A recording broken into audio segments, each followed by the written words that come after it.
अच्छा जी, न्यू हमारे पास आ जाती है कि जो था हमारे पास FeCl3, यहाँ से थिंक से पता नहीं कहाँ से वीडियो स्टॉप होगी। फॉलोइंग क्वेश्चन मेरे पास ये वाली समझ लो, FeCl3 मैंने बात की 6Ki, तो यहाँ से देखो तो 2 मॉलिक्यूल्स के 6 मॉलिक्यूल्स के 2 और 6 कितने होगी 8 हार्डर बनता है। लेकिन जब एक्सपेरिमेंट किया गया तो पता चला कि FeCl3 का 1 मॉलिक्यूल होता है स्लो स्टेप में और पोटेशियम हाइड्राइड के सिर्फ 2 मॉलिक्यूल होते हैं, तो 2 + 1 = 3, तो ये हमारे पास बन रहा है थर्ड ऑर्डर रिएक्शन। ठीक है, आगे हमारे पास आ जाता है question suggest that reaction is fact taking place in more than one step, जो मैंने बात की थी possible step of the reaction are slow as possible कौन से होंगे FeCl3 + 2Ki, they will gives us 2KCl + Cl negative, फिर 2Ki + 2Cl combine to give us 2KCl + I2।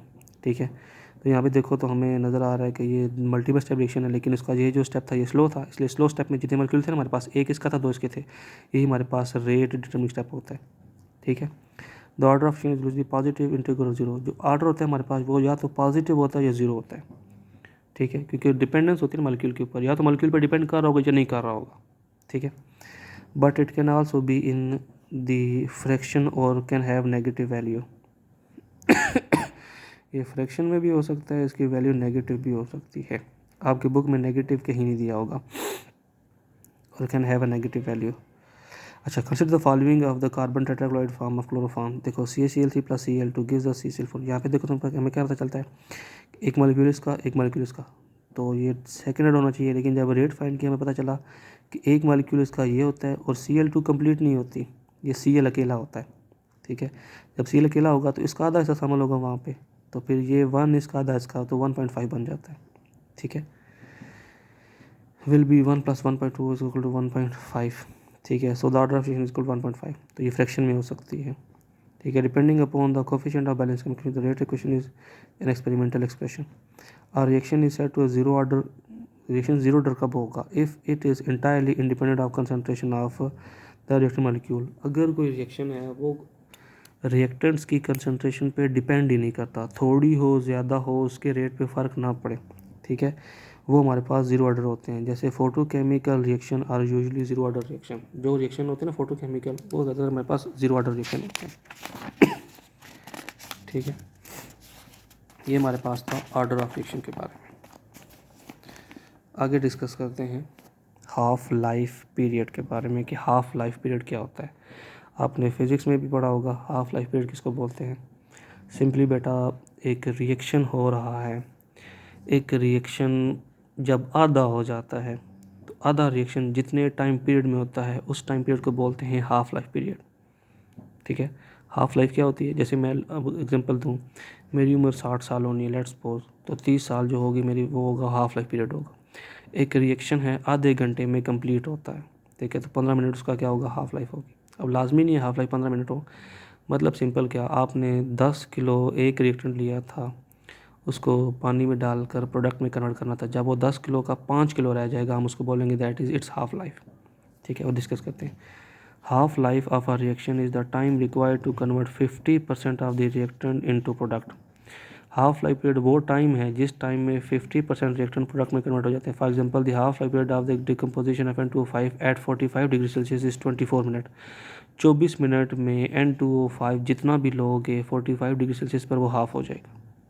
Clear, तो हम उसको बोलते हैं half life period. It mean that it decomposes zero, if we decompose 0.10, अगर आपने 0.10 मोल लिए N2O5 के 45 डिग्री सेल्सियस पर, देन आफ्टर 24 मिनट उसके 0.05 मोल डिकम्पोज हो जाएंगे और 0.05 मोल पीछे रह जाएंगे। ठीक है, सिमिलरली आफ्टर 48 मिनट्स, अब हाँ ये बात मजे की है, आफ्टर 48 मिनट 0.025, अब यहाँ तक ख़त्म हो गया ना, 0.05 ख़त्म हो गए और 0.05 पीछे रह गए। अब जो अगले 24 मिनट होंगे ना, उस 24 मिनट में 0.05 का हाफ होंगे, ना कि 0.1 का हाफ होंगे। ठीक है, तो 0.05 का कितना बनता है 0.025। ठीक है, 48 के बाद जो अगले 24 घंटे होंगे उस 24 घंटे में 0.25 का हाफ होंगे, विच इज़ इक्वल टू हमारे पास जितने भी बनते हैं वो 0.125। ठीक है, तो अगले जो 24 मिनट होंगे वो इसका हाफ होंगे। एक बात समझ में रखिएगा बेटा, हाफ लाइफ का मतलब ये होता है कि अगर मैंने भी बात की ना 10 ग्राम आपने चीनी को लेट्स सपोज डिज़ोल्व करना है, ठीक है, तो 10 ग्राम में से 5 ग्राम अगर डिज़ोल्व हो जाती है ना 24 मिनट में, तो वो 24 मिनट उस चीनी का हाफ लाइफ होगा उसकी सोल्यूशन बनने का। ठीक है, तो जो लेट्स को 10 में से 5 ग्राम डिज़ाल्व होती है 24 मिनट में, 10 में से 5 ग्राम, तो 24 मिनट उसकी हाफ़ लाइफ होगी। तो जो अगली हाफ़ लाइफ उसकी देखी जाएगी ना, वो उसकी उस लिहाज से नहीं देखी जाएगी कि उसके बाकी 5 कितने होंगे। तो 5 के बाद जो उसकी हाफ़ लाइफ होगी ना, वो 5 के लिहाज से होगी। मतलब 5 का हाफ क्या बनता है, 2.5। तो अगले जितने टाइम में 2.5 ग्राम डिज़ाल्व हो गया, हम बोलेंगे that is it's second half life. ठीक है। फिर 2.5 में से अगली कितनी बनती है, 1.2 समथिंग, 1.25। ठीक है। 1.25 अगले जितने टाइम में डिज़ाल्व होगी वो उसकी थर्ड हाफ लाइफ होगी। तो 1.25 का अगला हाफ जितने में डिज़ाल्व होगा वो उसकी फोर्थ हाफ लाइफ होगी। ठीक है। हाफ लाइफ के लिहाज से कोई मॉलिक्यूल कभी ख़त्म नहीं होता, तोड़ते जाओगे हाफ करते जाओगे, हाफ करते जाओगे, ख़त्म कभी भी नहीं होगा। होगी clear. Decomposition of N2O5 is first order reaction, हमने भी बात की थी। And the above experiment prove that half-life period of this reaction is independent of initial concentration of N2O5। हाँ, ये बात मज़े की देखो। N2O5 की देखो पहली हाफ लाइफ भी 45 मिनट थी, दूसरी हाफ लाइफ भी 45 मिनट थी, तो 24 मिनट थी, दूसरी 48 मिनट हो गई, तीसरी 72 मिनट के बाद हो गई, चौथी हमारे पास इसकी। ठीक है। हर 24 मिनट के बाद वो हाफ होता जाता था, हर 24 मिनट के बाद हाफ हो जाता था। देखो पहले वो 0.10 मोल पर DM क्यूब था, ज़्यादा था, तब भी 24 मिनट में 5 ग्राम, 5 आधा हो गया। लेकिन 24 मिनट के बाद वो आधा हो गया, उस आधे से में भी मतलब उसकी अमाउंट कम होगी, लेकिन जो उसकी हाफ लाइफ थी वो भी 24 मिनट थी। मतलब मॉलिक्यूल चाहे 1 मोल पर DM क्यूब हो, चाहे 0.5 मोल DM क्यूब हो, चाहे 10 मोल DM क्यूब हो, चाहे 50 मोल DM क्यूब हो, वो 24 मिनट के बाद ही हाफ होता है, उसकी हाफ लाइफ होती है। तो इसका मतलब ये है कि N2O5 जितना मर्जी हो, इसकी कंसंट्रेशन पे उसकी हाफ लाइफ डिपेंड ही नहीं कर रही, इसकी कंसंट्रेशन पे उसकी अमाउंट ही नहीं डिपेंड कर रही सॉरी, उसका रेट नहीं डिपेंड कर रहा। बात पहले पढ़ी है, इसीलिए इसकी ये फर्स्ट ऑर्डर रिएक्शन हमारे पास कि कंसंट्रेशन जितनी मर्जी हो उसके रेट पे फ़र्क नहीं पड़ता। ठीक है। This is true for all first order reaction. ये हर फर्स्ट ऑर्डर का ये हिसाब होता है कि अगर कोई रिएक्शन फर्स्ट ऑर्डर है ना, आप उसकी जितनी मर्जी ले लो कंसंट्रेशन, उसके हाफ लाइफ पे फ़र्क नहीं पड़ता। The disintegration of radio active uranium 235/92 has half life of 710 million years. 710 million years की हाफ लाइफ है इस यूरेनियम की 235/92 की। ठीक है। मतलब अगर आपने 1 किलोग्राम सैंपल लिया है तो उसका जो आधा किलो होगा ना, वो 710 मिलियन ईयर के बाद ख़त्म होगा। ठीक है। तो जो उसका अगला आधा किलो है, आधा किलो जो यूरेनियम होगा वो आधा 0.25 kg हो जाएगा अगले 710 मिलियन ईयर में। ठीक है। उसको बोलेंगे सेकंड हाफ लाइफ। तो जो ये 0.25 kg इसका हाफ होगा अगले 710 मिलियन ईयर में। तो मतलब ये भी हमारे पास फर्स्ट ऑर्डर रिएक्शन होगा। क्यों? क्योंकि इसकी भी जो हाफ लाइफ है वो डिपेंड नहीं कर रही कंसंट्रेशन पे। देखो पहले किलो था तो 710 मिनट के बाद आधा हुआ, फिर आधा किलो था, फिर ये भी 710 मिलियन ईयर के बाद इसका आधा हुआ। 0.25 था, इसकी जो थर्ड लाइफ थी वो भी 710 मिलियन ईयर थी। देखो 1 किलोग्राम से इतना आधा हुआ, ये इसकी फर्स्ट हाफ लाइफ थी। आधा किलो से और आधा हुआ, ये सेकंड हाफ लाइफ। उस आधे से और आधा हुआ, that is third half life. ठीक है। क्लियर। आगे, what is true for the half-life period of the first order reaction does not remain true for the reaction having higher orders। जो हाई ऑर्डर होते हैं हमारे पास second excuse me third fourth, उनके लिए वो सारी बातें सच नहीं होती जो फर्स्ट ऑर्डर के लिए जो हम डिस्कस करते हैं। In the case of second order reaction the half life period is inversely proportional to initial concentration of the reactant. जो सेकंड ऑर्डर रिएक्शन होते हैं उनके लिए जो हाफ लाइफ होती है वो कंसंट्रेशन के इनवर्स रिलेशन में होती है। For third order reaction half life is inversely proportional to the square of initial concentration of reactant. ये और उल्टी हो जाती है। ठीक है। देखो यहाँ पे half life of first reaction that is inversely proportional to 1/a⁻0। a⁻0 is equal to 1।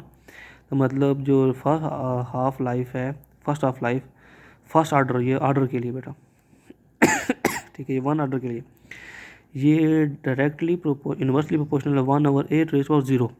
इसका मतलब क्या है कि ये 0 1 हो जाएगा यहाँ पर। ठीक है। तो इस पर डिपेंड नहीं करती हाफ लाइफ, डायरेक्टली ये ख़त्म हो जाएगा, यहाँ पे के आ जाएगा, तो सीधा के पे डिपेंड करती है रेट ऑफ रिएक्शन पे। ये A is the initial concentration. मैंने बात की ना फर्स्ट ऑर्डर इनिशियल पे डिपेंड नहीं करता ना, तो नहीं करता डिपेंड। इसको सॉल्व करो, A0 = 1 तो आंसर 1 आ जाएगा, वहाँ पे डिपेंड नहीं करता। जो सेकंड हाफ लाइफ है ये डिपेंड करती है ए के ऊपर, inversely proportional is equal to a. जो कि इनिशियल कंसंट्रेशन थी उसके इन्वर्सली लिंक है, ऐसी बात है ना। सेकंड ऑर्डर की जो हाफ लाइफ है ये first order, second order, third order. Second order की half life inversely proportional a initial concentration के, और जो थर्ड ऑर्डर है उसकी हाफ लाइफ ए के स्क्वायर के इन्वर्स रिलेशन में। ठीक हो क्या, कर लोगे? अच्छा, where T half 1, T half 2 and T half third order are half life period for the first, second and third reaction respectively and A is the initial concentration object। जो मैंने बात की आप लोगों को, in general the reaction of nth order, मतलब n for 4 5 6 कोई भी ऑर्डर हो सकता है, ठीक है, is directly proportional to 1 over A raised to power n minus 1।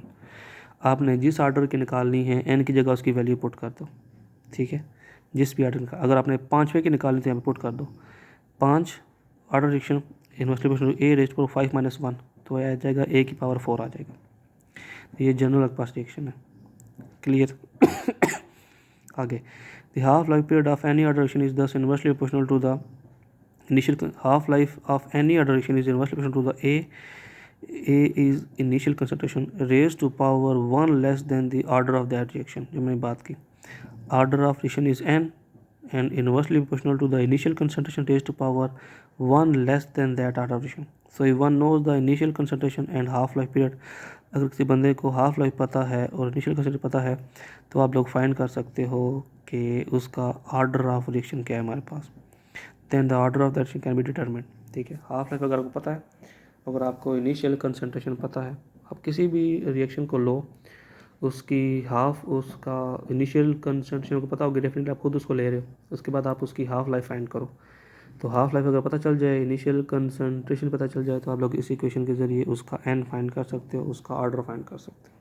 ठीक है, आगे कुछ एग्जांपल्स हैं वो डिस्कस करते हैं। Calculate the half life period of the following reaction when initial concentration is of HI is 0.05 molar. HI हमारे पास एक मॉलिक्यूल है, उसकी इनिशियल कंसंट्रेशन दी हुई 0.05 मोलर। तो इक्वेशन से हमें बताना है कि हाफ लाइफ उसकी कैसे फाइंड करते हैं। ठीक है, value of rate constant 0.079 DM³ per mole per second at 5 degree Celsius, rate expression is, ये भी दिया हुआ है हमारे पास। ठीक है, के की वैल्यू दी हुई है 0.07, ठीक है, टेम्परेचर दिया हुआ है और रेट इक्वेशन दी हुई है। रेट इक्वेशन से आपको क्या लग रहा है कि ऑर्डर कितना होगा हमारे पास, एक्सपोनेंट कितना 2 है, तो इसका ऑर्डर होगा सेकंड ऑर्डर रिएक्शन। ठीक है, तो सेकंड ऑर्डर की आपने हाफ लाइफ मालूम करनी है, तो सेकंड ऑर्डर की आपके पास ये वाली थी, t half is equal to हमारे पास 1 ओवर ए रेस्ट पावर 1। ठीक है, या ये वाली 1 ओवर के ए। ठीक है, according to the rate expression it is second order, जो मैंने बात की थी, the half life of second order is equal to t half over second is equal to 1 over k A simple. ठीक है, ये जो था ना लास्ट वाला, ने इसके लिहाज से सॉल्व की है 1 ओवर के ए। तो आप लोगों के पास के की वैल्यू भी है, ए की वैल्यू भी है, पुट कर दो, के पास हाफ लाइफ आ जाएगी, के भी है 0.0, ए भी है 0.05 मोल पर DM³, आपके पास हाफ लाइफ आ जाएगी 253 second. So in 253 second half of original dead 0.05 थी, उसका हाफ कितना आ जाएगा 0.25 मोलर डिकम्पोज हो जाएंगे। ठीक है, अब सेकेंड ऑर्डर रिएक्शन है तो ये इनिशियल कंसंट्रेशन पे इन्वर्सली डिपेंड करता है। ठीक है, अब बात करते हैं रेट डिटरमिनिंग स्टेप के बारे में। ये क्या होता है, एक रिएक्शन है उसका कौन सा स्टेप रेट डिटरमिनिंग होगा, हम ये डिस्कस करते हैं। Finding out the rate equation of a reaction experimentally is very useful. Rate equation को फाइंड करना एक्सपेरिमेंटली बड़ा इंपॉर्टेंट होता है। ठीक है, usually it gives us an opportunity to look into the detail of the reaction. हम इसे detail reaction की डिटेल पता चल सकती है। Rate equation of example 4 in article 1.1.3 show clearly that reaction is taking place in more than one step. कौन सा था हमारे पास, अच्छा एग्जांपल 4 आगे दी हुई है बेटा, नहीं एग्जांपल 4 ये वाला, हाँ ये जो हमने बड़ी से भी, ठीक है, FeCl3 वाली। इफ़ द रिएक्शन, अच्छा there are many such reaction in chemistry which occur in series of step, हमने बात की, ठीक हो गया। If a reaction occurs in several step one of the step is slowest, हमने पहले बात की है कि अगर कोई रिएक्शन है वो मल्टीपल स्टेप में हो रहा है तो डेफिनेटली उसका एक ऐसा स्टेप होगा जो सबसे स्लो होगा। ठीक है, the rate of this step determine the overall rate of reaction. उस स्टेप का जो रेट होगा ना, असल में वही ओवरऑल रेट को डिटरमिन करेगा, क्योंकि वो सबसे स्लो हो रहा होगा, उसी की वजह से मेन रिएक्शन का रेट डिपेंड कर रहा होगा। हम इसलिए उसको रेट डिटरमिनिंग स्टेप कहते होते हैं। The slow step is called rate determining step और रेट लिमिटिंग स्टेप, क्योंकि जो स्लो स्टेप होता है वही रेट को लिमिट कर रहा होता है, स्पीड को कंट्रोल कर रहा होता है। ठीक है। The total number of molecule are reacting species taking part in the rate determining step appear in the rate equation of the reaction. जितने मॉलिक्यूल स्लो स्टेप में पार्टिसिपेट कर रहे होते हैं वही रेट इक्वेशन में यहाँ पर मौजूद होते हैं, जो मैंने अभी आपको बात बताई थी। आपने बात की ना, यहाँ पर कौन से मॉलिक्यूल होंगे जो रेट डिटरमिनिंग स्टेप में पार्टिसिपेट कर रहे होंगे। ठीक है। फॉलोइंग रिएक्शन पर बात की जाती है NO2 प्लस CO, ये दोनों मिलते हैं हमारे पास क्या बनता है, NO प्लस CO2 बनता है। The rate equation for the reaction is found to be, जब उसकी रेट इक्वेशन फाइंड की हमारे पास बनती थी, rate is equal to K into NO2 raised power 2। देखो यहाँ पर हमें एक मिल रहा है बैलेंस इक्वेशन में, लेकिन जब रेट फाइंड किए पता चला कि रेट में हमारे पास NO2 2 है, इसके दो मॉलिक्यूल रेट डिटरमिनिंग स्टेप में मौजूद है वहाँ पे। ठीक है। तो इसका ऑर्डर क्या होगा, 2 होगा हमारे पास। तो हमें क्या मिलता है, show that rate of reaction is independent of the concentration of the carbon monoxide. Carbon monoxide की कंसंट्रेशन पर डिपेंड नहीं करती, कम होता तो कोई फर्क नहीं पड़ता। In other word equation tell us that reaction involve more than one step, 2 molecule of NO2 involve in the rate step. इस इक्वेशन से रेट इक्वेशन में क्या पता चलता है कि एक तो ये कि CO डिपेंड नहीं करती रेट पे, दूसरा NO2 का एक मॉलिक्यूल नहीं बल्कि 2 मॉलिक्यूल डिपेंड कर रहे हैं। तो मतलब जो स्लो स्टेप होगा उसमें NO2 के 2 मॉलिक्यूल होंगे। So 2 molecule of NO2 involve in the rate at next step. The propose mechanism of the reaction is follow. ये एक मैकेनिज्म प्रपोज किया गया है, डेफिनेट नहीं है लेकिन सूटेबल है। NO2 प्लस NO2 सबसे पहले मिल के बनाते हैं, NO3 प्लस NO बनाते हैं। ठीक है। यहाँ पे NO प्लस CO2 ना, NO3 CO के साथ मिलकर NO2 प्लस CO2 बना देते हैं। ठीक है। ये NO2 देन NO2 से मिलकर वहाँ पे NO3 भी बना देते हैं। तो ये रिएक्शन काफ़ी देर लगाता है, तो हम बोलेंगे दैट इज़ स्लो स्टेप। तो ये स्लो स्टेप है तो हमारे पास यही रेट डिटरमिनिंग होगा। इसमें 2 मॉलिक्यूल हैं, एक ये वाला, यही हमारे पास रेट इक्वेशन में आ जाते हैं। ठीक है। The first step is the rate determining step and NO2 and NO3। अच्छा, ये चीज़ क्या है, ये तो हमें मिलती नहीं होती। NO3 which is not appear in the balance equation is called reaction intermediate. ये बेटा ये चीज़ें जो स्लो स्टेप में होती हैं या फास्ट स्टेप में प्रोड्यूस होती हैं लेकिन बैलेंस इक्वेशन में रिप्रेजेंट नहीं होती या हमें प्रोडक्ट के तौर पर नहीं मिलती होती, हम उनको बोलते हैं दीज आर रिएक्शन इंटरमीडिएट्स। ठीक है।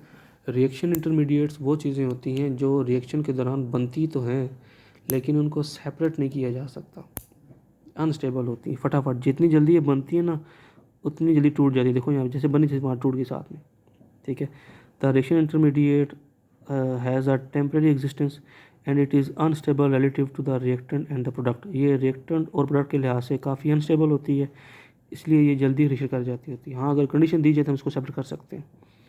And product this is a species with normal bond and may be stable enough to be isolated under the special condition। हम इसको कंडीशन स्पेशल कंडीशन देकर स्टेबल कर सकते हैं, बाहर निकाल सकते हैं, लेकिन बड़ी मुश्किल से। The reaction is clear example of the fact that balance chemical equation is not give any information about the way the reaction actually take place. तो ये एग्जांपल थी हमारे पास कि जो रिएक्शन होते हैं ना बैलेंस केमिकल इक्वेशन में, हम वहाँ से रेट नहीं फाइंड कर सकते, वहाँ से ऑर्डर निकाल सकते हैं। ठीक है। हमें ऑर्डर निकालने के लिए, हमें रेट निकालने के लिए इसकी डीपनेस में जाना पड़ता है। ठीक है। ये था हमारे पास rate of reaction, rate determining step के बारे में इंफॉर्मेशन थी। आगे बात करते हैं डिटर्मिनेशन ऑफ,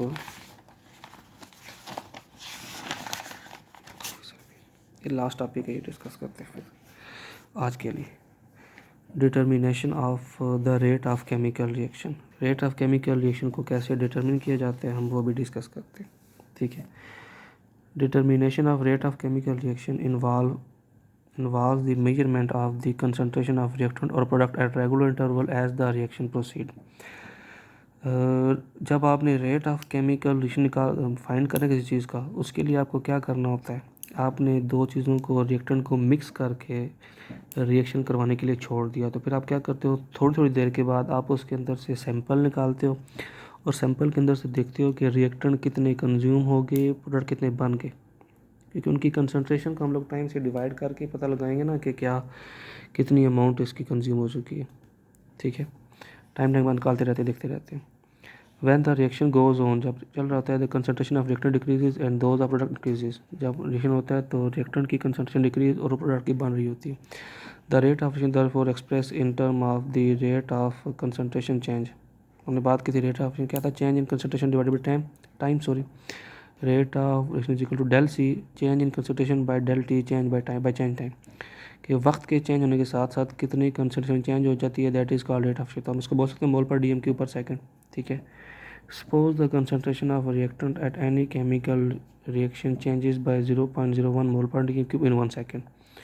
आपने 10 सेकंड के बाद मालूम किया तो ये कंसंट्रेशन थी, 15 के बाद मालूम किया तो ये कंसंट्रेशन थी, 20 के बाद मालूम किया ये मालूम थी, तो आपने ये इंस्टेंटेनियस था।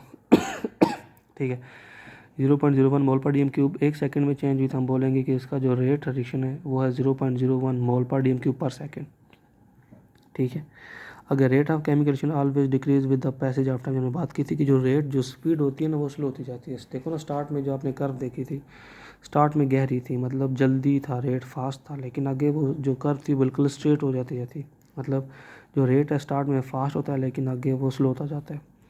To determine the rate of reaction for a given length of time, a graph is plotted between time on X axis and concentration of on Y axis whereby curve is obtained. ठीक है, ये देखो आपने देखा start में जब time zero था concentration reactant की ज़ीरो थी, 0.10 थी। जैसे टाइम बढ़ता गया कंसंट्रेशन हमारे पास कम होती की देखो ये बिल्कुल स्ट्रेट लाइन नहीं मिली हमारे पास।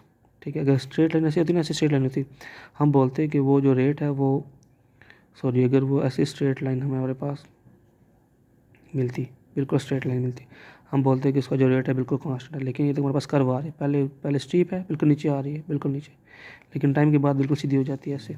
तो मतलब स्टार्ट में रेट ज़्यादा था, जल्दी कन्वर्ट हो रहे थे। देखो ना कंसंट्रेशन बहुत जल्दी डिक्रीज़ हो रही है, चेंज बहुत जल्दी है, ये चेंज है कंसंट्रेशन में। यहाँ से यहाँ पे जाओ कितना चेंज है हमारे पास, 0.1 से 0.04 हो गया, 0.06 का चेंज आया है। ठीक है, लेकिन ये टाइम कितना हुआ यहाँ तक, यहाँ पे 200 सेकंड हुए। 200 से 4 से जो है हमारे पास कितना बनता है, यहाँ से यहाँ कितनी बनती है 0.04 से 0.3, ये बनती है 0.03 बनती है। यहाँ से यहाँ ये पहले 200 सेकंड में वो 0.06 चेंज हुई है और अगले 200 सेकंड में वो 0.03 चेंज हुई है। मतलब जो चेंज है वो कम हो गया हमारे पास टाइम के साथ साथ, ये वही बात कर रहे हैं। तो हम फिर ग्राफ प्लॉट कर देते हैं अपनी आसानी के लिए। ठीक है, to illustrate it let us investigate the decomposition of HI to H2। Hydrogen iodide की डिकम्पोजिशन किस में, H2 में और I2 में, जो अपने अभी एग्जाम्पल सॉल्व किए एट 5 डिग्री सेल्सियस। टेबल में बनी हुई हमारे पास, ज़ीरो टाइम पे इसकी इतनी कंसंट्रेशन थी, 50 सेकंड के बाद इसकी कंसंट्रेशन थी, 100 के बाद ये थी, 100 के बाद ये कंसंट्रेशन है, 150 के बाद ये कंसंट्रेशन, 200 पे ये कंसंट्रेशन, 250 पे ये, 200 पे ये, 200 पे ये हमने कंसंट्रेशन फाइंड की है बेटा। ठीक है, HI की किसी की मालूम कर लो ना, HI की मालूम करो, वो H2 की मालूम कर लो, सेम ही होगा हमारे पास। ठीक है, तो अब कंसंट्रेशन में चेंज हमने यहाँ पुट करते हैं ना। ठीक है, चेंज इन कंसंट्रेशन पुट करना है, कंसंट्रेशन पुट करनी है आपने, डेल सी पुट करना है, डेल सी चेंज कितना आया है यहाँ से यहाँ पर, चेंज कितना है वहाँ पे। ठीक है, तो देखो फर्स्ट 50 सेकेंड इज़ 0.0284, यहाँ से निकालो चेंज तो वो बनता है 0.0284। बिटवीन 300 to 350 देखो 300 350 देखो वहाँ पे डिक्रीज इज़ ओनली 0.0031। देखो स्टार्ट में कितना पहले 50 सेकंड में 0.0284 का चेंज आया है और बाकी जो आखिरी 50 सेकंड में 0.0031 में। देखो यहाँ से यहाँ कितना चेंज है, काफ़ी बड़ा चेंज है, यहाँ से यहाँ थोड़ा चेंज है, मतलब रेट बिल्कुल सेम नहीं रहता। By decreasing by using the data graph is plotted shown in the figure 1.12। हमने डेटा के ज़रिए देखा, हमने 0 सेकंड में देखा इतनी कंसंट्रेशन थी, 10 के बाद इतनी, 100 के बाद इतनी वहाँ पे थी। ठीक है, the graph is between time on X axis, time यहाँ पर है और कंसंट्रेशन यहाँ पे HI की। ठीक है, सो HI is a reactant, so it is falling कर, रिएक्टेंट है तो हमारे पास फॉलिंग कर मिली है क्योंकि वो कंज्यूम होता है। The steepness of the concentration reflect the progress of reaction, greater the slope of the curve near the start of reaction, greater is the rate of reaction. ठीक है, okay, in order to measure the rate of reaction draw tangent से at 100 second. हम rate of reaction find करते हैं, उसके लिए हमने वहाँ क्योंकि हमने चेंज मालूम करना है ना, कहाँ से कहाँ तक आपने देखना है रेट कितना है। रेट कैसे निकालते हो, चेंज इन कंसंट्रेशन, तो उसके लिए फिर आप टेंजेंट ड्रा करते हो। टेंजेंट बेटा बोलते हैं एक ऐसी सीधी लाइन को जो कर्व को या जो सर्कल को किसी जगह से टच कर रही हो। तो ये कर्व भी हमारे पास। ठीक है, तो हम एक ऐसा टेंजेंट ड्रा करेंगे जो इस कर्व को किसी एक पॉइंट पे टच करे। यहाँ पे लेट्स सपोज यहाँ पे टच करें, यहाँ पे टेंजेंट बोलते हैं ना, कर्व टेंजेंट बोलते हैं स्ट्रेट लाइन को जो कर्व को या सर्कल को किसी एक पॉइंट पे टच करे। तो हम यहाँ पे टेंजेंट ड्रा कर देते हैं, वो जो यहाँ पे इस पॉइंट का टच कर रहा है, ठीक है। हमें असल में उस पॉइंट की मिल जाएगी, क्या कहते हैं, रेट ऑफ रिएक्शन मिल जाएगा हमें इस पॉइंट का, ठीक है। टेंजेंट से एट 100 सेकेंड्स, देखो यहाँ पे फाइंड किया हुआ है, 100 सेकेंड पे फाइंड किया हुआ है, ठीक है। Second, one of the on the curve and measure the slope that of that tangent. आपने स्लोप उसकी मालूम कर लेनी है, ये चीज़ मालूम करनी है हमने। अब ये तुम्हें पता है कितना होगा, यहाँ से लेकर अब इसने फिर वो बना देनी है ट्रायंगल, आपने बना देनी ट्रायंगल। यहाँ अब कितना है, इस पॉइंट से इस पॉइंट तक आपने देखना है चेंज कितना है कंसंट्रेशन में। 0.06 से 0.04 तक कितना चेंज है आपने फाइंड कर दिया। और यहाँ से लेकर यहाँ तक कितना टाइम है आपने वो यहाँ से मेजर कर लेना है। 50 से 150 है तो 110 सेकंड बनते हैं, जितना बनता है यहाँ पे, यहाँ से यहाँ तक आपने टाइम मालूम कर लेना है। टाइम चेंज 110 सेकंड और यहाँ से यहाँ मालूम कर लेना है। आपको मतलब इस ट्रायंगल का ये सब मालूम है, कंसंट्रेशन लिहाज से चेंज मालूम है, और ये चेंज इन टाइम मालूम, डेल सी है ना ये वाला यहाँ से, ठीक है। आप इसके लिहाज से कर मालूम कर सकते हो, ठीक है। The slope of the tangent is rate of reaction at the point, जो भी आपने वहाँ पे चूज़ किया, after 100 second. A right angle triangle ABC is completed with the tangent hypotenuse show that in 110 second the change in concentration is 0.02 second mole per dm cube, and hence slope of rate slope या rate, मतलब इसके आपने slope या इस पे जो rate है वो कितना हमारे पास है, चेंज इन कंसंट्रेशन, ये जो आपके पास वो था डिवाइड बाई सेकंड था हमारे पास, वो आ जाएगा 2.5 इंटू 10⁻⁻⁴ मोल पर डी क्यू पर सेकंड। ये जहाँ पे आपने टेंजेंट लिया था ना उसकी वैल्यू के पास आ जाएगी। कुछ पहले पड़ी बात कि मैंने क्या कहा, यहाँ पे जिस पॉइंट पे आपने मालूम करना है ना, आप वहाँ पे टेंजेंट ड्रा कर दो, मतलब वहाँ से स्ट्रेट लाइन ऐसे उस पॉइंट पे टच करो, स्ट्रेट लाइन बना दो, फिर उसको ट्रायंगल ऐसे पूरी कर दो, ऐसे कहीं से भी कर दो, कहीं से पूरी कर दो उसके एंगल, ठीक है। जब पूरी करोगे ना तो यहाँ से आपने इसको टच करना है, यहाँ से इसको टच करना है, जितना ये चेंज होगा ना यहाँ से यहाँ तक माइनस करो, 0.07 0.05 माइनस करो, जो वैल्यू होगी वो इसका वैल्यू होगी, और यहाँ से यहाँ तक जो टाइम की वैल्यू होगी वो उसकी वैल्यू होगी, ठीक है। तो concentration change in concentration del C को डेल टी से डिवाइड कर दो, आपके पास ये स्लोप आ जाएगी, स्लोप आ जाएगी, ये जहाँ पे टच कर रहा है उसकी वैल्यू आ जाएगी, ठीक है। वो आपने फाइंड की है। This value of rate means that in a period of 1 second in 1 dm cube solution the concentration of HI disappear by 2.5 into 10⁴ moles change into the product। मतलब जिस टाइम पे आपने फाइंड किए ना उस वक्त जो कंसंट्रेशन थी ना, सॉरी उस वक्त जो रेट था वो हमारे पास ये मोल था कि मोल पर डीएम क्यूब 1 सेकंड में ही वो डिसअपियर हो रहे थे, ठीक है। The right angle triangle ABC can be any size but the result of the rate ratio will be same. किसी भी साइज़ के वो सेम रिजल्ट होंगे आपके पास, ठीक है। If we plot a graph between time on X axis and concentration of any of the product H2I to give the rising curve is obtained, जो आपने पहले नहीं फाइंड की थी। अगर आप यही काम रिएक्टर के साथ नहीं प्रोडक्ट साथ करते हो तो आपके पास ये ऐसे प्रोडक्ट ऐसे कर्व मिलेगी ऐसे, ठीक है। उसकी वैल्यू सारी सेम होंगी इसके साथ साथ, ठीक है। Curve will be obtained the value of tangent at 100 second will give the same value of the rate of action at 2.5 into 10। जो राइजिंग कर्व होगी उसके ऊपर भी रेट की वैल्यू सेम होगी अगर 100 पे फाइंड करते हो तो excuse me. The change in concentration of reactant or product can be determined by both physical or chemical method depending upon the type of reactant or product involved। आप chemically भी मालूम कर सकते हो, फिजिकली भी मालूम कर सकते हो, डिपेंड अपॉन कि आपकी प्रोडक्ट कैसी है उसके लिहाज से, ठीक है। अच्छा जी, पहले फिजिकल मेथड डिस्कस करते हैं। Some of the method for this purpose cure the followings in this method a curve has to be plotted as mentioned in 11.2.0 जो आपने भी फाइंड देखी थी। The nature of the curve may be rising for the product, falling for the reactant, anyhow the result will be the same for the same reaction under the similar condition। Physical method के ज़रिए जो आप लोग rate find करते हो ना किसी reaction का, वो आप लोग इसी कर्व के ज़रिए फाइंड करते हो। आप किसी भी रिएक्शन की कर्व बना लेते हो, कंसंट्रेशन वाई एक्सिस पर, रिएक्टेंट टाइम एक्स एक्सिस पर, ठीक है। तो उस कर्व के ज़रिए आप लोग फिर रेट फाइंड करते होते हो। तो फिजिकल मेथड में सबसे पहला मेथड आता है spectrometry. This method is applicable if the reactant और प्रोडक्ट अब्जॉर्ब अल्ट्रावायलेट, विजिबल और इंफ्रारेड रेडिएशन। स्पेक्ट्रोमीट्री के ज़रिए रेट फाइंड तब किया जा सकता है अगर रिएक्टेंट या प्रोडक्ट में से कोई भी जो सब्सटेंस है ना वो इन तीनों रेडिएशन को ऑब्जर्व करती हो। Rate of radiation can be measured by measuring the amount of solution या रेडिएशन ऑब्जर्व। मतलब स्पेक्ट्रोस्कोपी में ना स्पेक्ट्रोमेट्री के ज़रिए हम लोग कैसे फाइंड करते हैं कि अगर रिएक्टेंट या प्रोडक्ट में से कोई ऐसी चीज़ मौजूद है जो रेडिएशन को ऑब्ज़र्व करती है, ठीक है, तो फिर हम उसके अंदर रेडिएशन फेंकते हैं, तो जितनी रेडिएशन ऑब्ज़र्व होगी उसके लिहाज से हम उसकी फिर स्पेक्ट्रोमेट्री कर सकते रेट फाइंड कर सकते हैं। देखो, अगर एक प्रोडक्ट है वो यूवी को ऑब्ज़र्व करती है, कोई एक प्रोडक्ट, तो स्टार्टिंग में यूवी की ऑब्जर्वेंस 0 होगी, 5 मिनट के बाद उसकी ऑब्जर्वेंस थोड़ी सी हो जाएगी। किस पे डिपेंड करती है? जितनी इसकी अमाउंट होगा, अमाउंट बढ़ती जाएगी, फिर उसकी रेडिएशन की ऑब्जर्वेंस भी बढ़ती जाएगी। हम फिर उसको लिंक करके उसकी अमाउंट फाइंड कर सकते हैं, ठीक है। Second, electrical conductivity method. The rate of reaction involved ion can be studied by the electrical conductivity method. Conductivity of such solution depend upon the rate of change of concentration of the reacting ions or the ion formed during the reaction. The conductivity will be potential proportional to the rate of change in the concentration of such ion. Conductivity method के ज़रिए बेटा आप find कर सकते हो। For example, reactant हमारे पास ions हैं, वो मिलकर कोई मॉलिक्यूलर प्रोडक्ट प्रिपेयर कर रहे हैं। रिएक्टेंट में या प्रोडक्ट में अगर कोई एक आयनिक सब्सटेंस मौजूद है, ठीक है, तो डेफिनेटली वो कंडक्शन भी करेगी। अगर लेट्स सपोज रिएक्टेंट में आइंस हैं, तो स्टार्ट में तो कंडक्टिविटी, इलेक्ट्रिसिटी तो जल्दी कंडक्ट होगी क्योंकि वहाँ पे आइंस हैं, लेकिन जैसे जैसे वो कंज्यूम होते जाएंगे, रिएक्शन के अंदर से रिएक्टेंट कम होते जाएंगे, मतलब आइंस कम होते जा रहे हैं, तो उनकी कंडक्टिविटी भी कम होती जाएगी। तो हम उस लिहाज से भी देखेंगे कि पहले कितने आइंस थे तो कितनी कंडक्शन थी, तो अब कम आयन है तो कम कंडक्शन होगी। अगर प्रोडक्ट की बात की जाए, अगर प्रोडक्ट में कोई चीज़ मौजूद है जो आइंस हैं, जो कंडक्शन करते हैं, तो स्टार्टिंग में तो कंडक्शन नहीं होगी, इलेक्ट्रिसिटी कंडक्ट नहीं होगी, लेकिन जैसे जैसे रिएक्शन बढ़ता जाएगा कंडक्शन भी बढ़ती जाएगी वहाँ पे, ठीक है।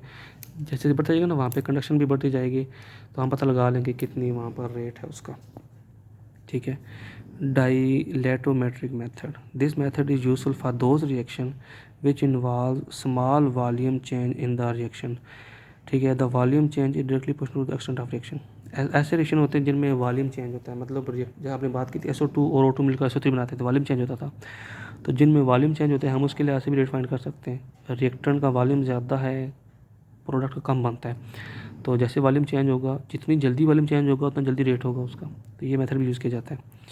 रिफ्रैक्टरोमेट्रिक method, this method is applicable to reactions in solution where there are change in the refractive index of the substance taking part in the thermal chemical reaction. अब रिफ्रैक्टिव इंडेक्स मतलब जब उनके अंदर लाइट फॉल की जाए तो वो उसको रिफ्लेक्ट करते होते हैं। सोल्यूशन में रिएक्टेंट या प्रोडक्ट में अगर कोई ऐसी सब्सटेंस है, उनकी ऊपर लाइट फॉल की जाती है और उसकी रिफ्रैक्शन के ज़रिए, उनके डिफरेंट इंडेक्स के ज़रिए उनकी फिर रेट का फाइंड किया जाता है। ये हमने लैब में किया था। एक रिफ्रैक्टोमीटर होता है, हम उसमें सोल्यूशन डाल देते होते हैं, ठीक है, रिएक्शन हो रहा होता है, हम सैंपल लेते हैं, उसके अंदर डालते हैं, उसके बाद देखते हैं कि वो कितनी रिफ्रैक्शन हो रही है, ठीक है। उसकी रिफ्रैक्शन के लिहाज से हम फिर उसका रेट मालूम करते होते हैं। एक बार इनको देख लीजिएगा। ऑप्टिकल रोटेशन मेथड, इसमें क्या होता है, in this method the angle through which plane polarised light is rotated by the reacting mixture is measured by the polarimeter, ठीक है। ऑप्टिकल, अब ना लेट्स सपोज हमारे पास दो रिएक्टेंट, दो प्रोडक्ट हैं, और रिएक्टेंट में हमारे पास एक ऐसा कंपाउंड मौजूद है जो कि ऑप्टिकली एक्टिव है, मतलब जब उसके ऊपर लाइट पड़ती है तो वो लाइट को रोटेट कर देता होता है, ठीक है।